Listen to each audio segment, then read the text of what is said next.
Dick Van Dyke reflects on unfinished Ed Asner project and enduring career at nearly 100.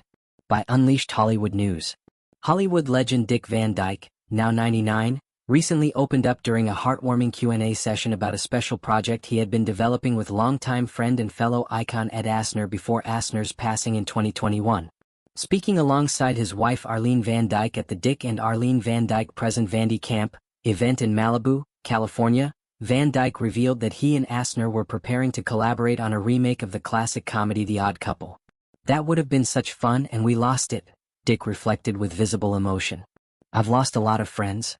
Ed Asner, beloved for his role as Lou Grant on The Mary Tyler Moore Show, passed away at age 91. His intended reunion with Van Dyke on the updated version of The Odd Couple would have brought together two titans of classic television comedy, decades after their careers helped shape American entertainment. Van Dyke's wife, Arlene, 53, added a poignant observation: "He's outlived everybody. That's the curse of living to almost 100. Despite the weight of those words, she also praised her husband's unshakable optimism.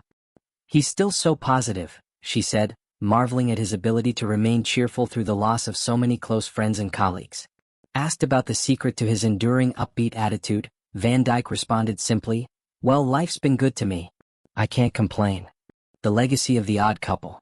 The Odd Couple began as a Broadway play written by Neil Simon in 1965. The comedy revolved around two divorced men, the tidy Felix and the slovenly Oscar, who decide to live together despite their clashing personalities. The story was a hit and inspired a successful 1968 film adaptation starring Jack Lemmon and Walter Matthau, and later a beloved TV series created by Gary Marshall. The TV show, which premiered in 1970, starred Tony Randall as Felix and Jack Klugman as Oscar. It ran for 5 seasons and became a cultural touchstone thanks to the duo's hilarious chemistry and domestic squabbles. A Van Dyke-Asner version would have surely brought a nostalgic, comedic spark to modern audiences. While fans will never get to see that version materialize, the mere idea of it left many reflecting on what could have been, a testament to the enduring charm of both actors and their legendary status in the industry. Still performing at 99. Though The Odd Couple remake never came to be, Dick Van Dyke remains as energetic and enthusiastic as ever. At the Malibu event, he performed alongside his barbershop quartet, the Vantastix, delighting the crowd with harmonies and charisma. Why does he keep performing when most his age have long since retired? "I'm a ham," Van Dyke laughed. "I love it. I get a jolt of energy from an audience." His enthusiasm for performing hasn't dimmed over the decades. From Broadway stages to Hollywood studios, Van Dyke's career has spanned nearly every corner of show business.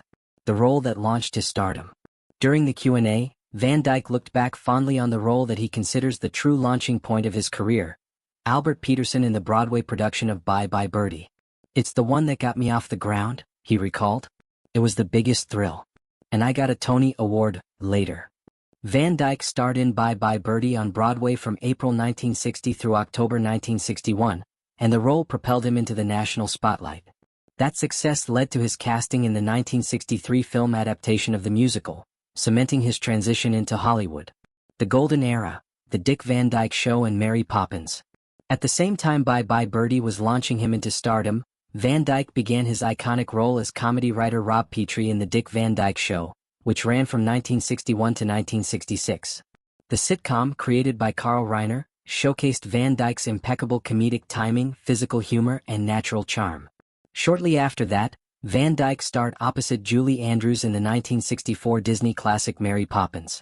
Remarkably, he took on not just one but 2 roles in the film, the lovable chimney sweep Bert and the elderly bank chairman Mr. Dawes Sr.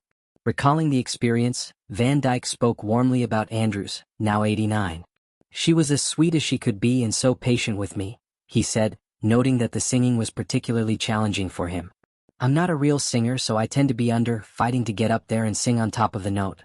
Just took me forever in the recording," he admitted. But Andrews helped him through it with kindness and encouragement. "She kept helping me, saying, 'Think high. Think up there.' And it turned out great," he said. "She was wonderful. We had a wonderful time together." Living legend. As he nears his 100th birthday in December, Dick Van Dyke remains a shining example of resilience, gratitude, and boundless enthusiasm for life. Though the loss of friends like Ed Asner is deeply felt, Van Dyke's spirit remains undiminished. He continues to bring joy to audiences, whether through nostalgic reflections, new performances with the Vantastix, or simply being a living bridge to Hollywood's golden era. Van Dyke's story is one of persistence, talent, and heart, and while fans may have missed out on seeing him share the screen once more with Ed Asner, the legacy he continues to build is already timeless. Stay tuned with Unleashed Hollywood News for more legendary stories from the icons who shaped entertainment history.